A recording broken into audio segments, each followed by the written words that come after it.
수술에 관한 흥미로운 사실들. 수술은 매년 전 세계 수백만 명의 생명을 구하는 데 도움이 되고 있으며 우리는 이에 감사하고 있습니다. 하지만 수술이 끔찍하게 잘못되는 경우도 있습니다.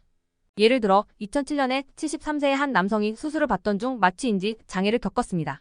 마취과 의사와 마취 간호사가 마취제를 투여하는 것을 잊고 환자를 잠들게 한 것입니다. 환자는 16분 동안 극심한 통증을 느꼈지만 마비 상태였기 때문에 의사에게 알릴 수 없었습니다. 이 남성은 실연에서 살아남았지만 나중에 자살했습니다. 수술에 관한 놀라운 사실들을 모아봤습니다. 아비게일 아담스 스미스는 미국의 두 번째 대통령인 존 아담스의 딸이었습니다. 그 자체로도 특권이었지만 유방암 치료 과정에서 겪은 일은 그렇지 않았습니다. 1811년 10월 8일 존 워렌 박사는 큰 포크와 날카로운 갈래 2개, 나무 손잡이 면도기 하나만 가지고 그녀를 수술했습니다.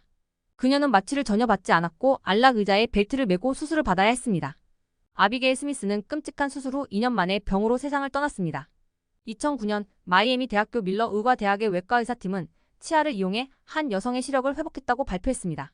과학적으로 수정골 각막 보철술로 알려진 이 수술에서 의사들은 환자의 치아를 플랫폼으로 사용하여 광학 실린더를 눈에 넣었습니다.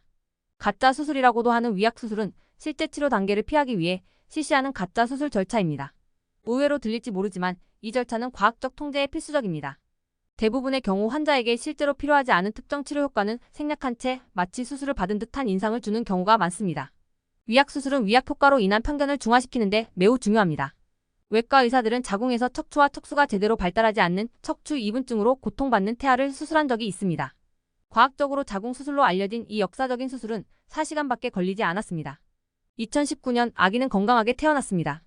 오늘날의 엄청난 기술 발전으로 인해 이러한 수술은 더 이상 미친 아이디어처럼 들리지 않습니다.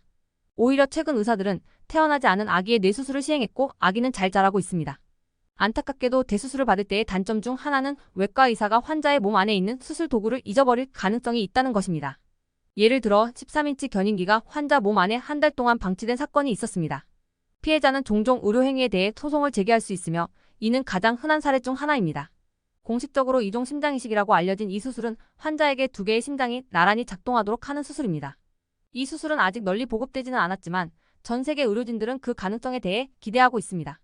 상상하기 어려울 수도 있지만 인류 역사상 압도적으로 많은 기간 동안 수술은 마취 없이 이루어졌습니다. 환자들은 통증을 마비시키는 데 거의 도움이 되지 않는 알코올이나 약초와 싸워야 했습니다. 흥미로운 사실은 마취가 획기적으로 발전한 이후에도 마취는 여전히 대중적이지 않았다는 점입니다. 당시 사람들은 수술은 반드시 아프다고 생각하는 경향이 강했고 마취를 사탄의 영향이라고 생각하는 사람들도 있었습니다. 홍콩에서 런던으로 여행하던 승객 중 한 여성이 갑자기 심장마비를 일으켜 응급수술이 필요했습니다. 다행히 기내에는 의사가 있었고 2명의 의사가 콘약이 든 옷걸이와 은식기를 살균제로 사용하여 수술을 실시했습니다. 기압의 변화로 인해 환자가 사망할 수 있기 때문에 비행기는 비상 착륙을 할 수 없었습니다. 일반적으로 의사는 수술 전에 환자에게 진통제 마취제와 수면제를 투여합니다. 하지만 통계에 따르면 환자 1000명 중 1명은 수술이 완료되기 전에 깨어날 가능성이 있다고 합니다. 이러한 경우는 대부분 수술이 시작되거나 끝날 무렵에 발생하지만 일부는 중간에 발생하기도 합니다. 시간이 훨씬 전에 깨어나는 환자의 약 절반은 끔찍한 경험으로 인해 외상 후 스트레스 장애와 우울증을 겪습니다. 수술은 선사시대부터 널리 사용되어 왔으며 시간이 지남에 따라 진화해 왔습니다. 트레페네이션은 가장 초기의 수술 형태 중 하나입니다. 이는 환자의 두개골에 구멍을 뚫고 경막을 노출시켜 특정 건강 문제, 특히 두개내압과 관련된 문제를 치료하는 수술입니다. 흥미롭게도 최장 수술 기록은 2001년에 세워졌습니다. 20명의 의사로 구성된 팀이 싱가포르의 싱가포르 종합병원에서 103시간에 걸친 수술을 진행했습니다.